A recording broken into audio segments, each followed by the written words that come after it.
Одан кейін тозақты көрсетеді. Тозақтың 7 қабатын көреді. Енді ең соңғысы Хауия болса, ең бер жағындағысы енді біріншісі деп айтамыз ба, жетінші деп айтамыз ба, жаһаннам деп айтылады ғой. Барлығын пайғамбарымыз саллаллаху алейхи вассалам жабылып мына жерде кім жарайды? Енді тозақтың періштесі Мәлик болады ғой.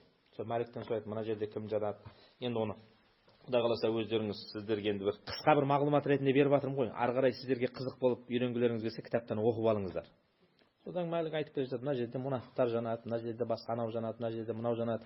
Енді 7-ші жаһаннам дегенге келген кезде, мына жерде кім жанады дегенде Мәлик періштелердің бастығы ғой тозақтың. Үндемей қойған екен. Пайғамбар қайта сұрайды. Жабраил алейхиссалам айтады, енді мәке айтсаңшы енді, мына жерге кімге арналған бұл тозақ?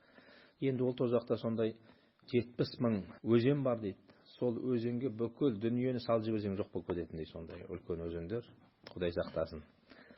Қызуы адам қорқытатын. Қорқынышты жерлер ғой, тозақ деген оңай емес. Сонда сенің умматыңның ішінде күнәһарлар жаннат деген екен ғой пайғамбарымыз.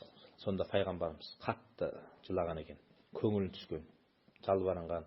Міне осы жерде Алла тағала енді осы сапарда көңілін көтеру үшін Миъражға көтерді ғой, енді кездесті ғой Мұхаммед пайғамбарымыз саллаллаху алейхи вассаламмен. Көңілің түспесін, саған Махмуд деген дәрежені береміз.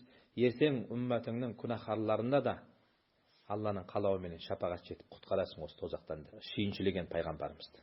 Біз әр азан дұғасында Аллахумма рабба хазихи даъвати тамма вассалатил қаима ати Мухаммадан ил василата вал фадила والدرجة الرفيعة وابعثه مقاما محمودا الذي وعدته إنك لا تخلف الميعاد.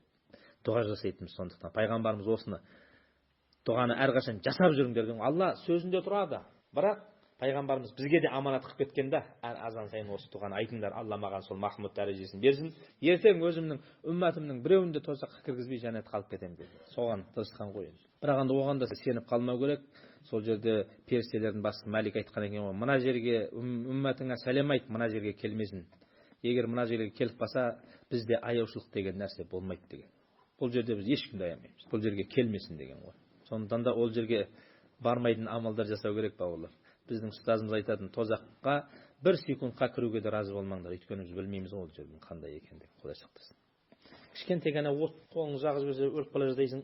Дүниедегі от, тозақтың отын көргенде артқа тығылып қалады. Алла тағала тозақтың отын 1000 жыл қыздырған екен. Сонда қып-қызыл болған. Тағы да 1000 жыл қыздырған, ағарып кеткен екен. Тағы да 1000 жыл қыздырғанда қап-қара түнек болған екен. Бұл енді өте қатты ыстық деген сөз ғой сондықтан.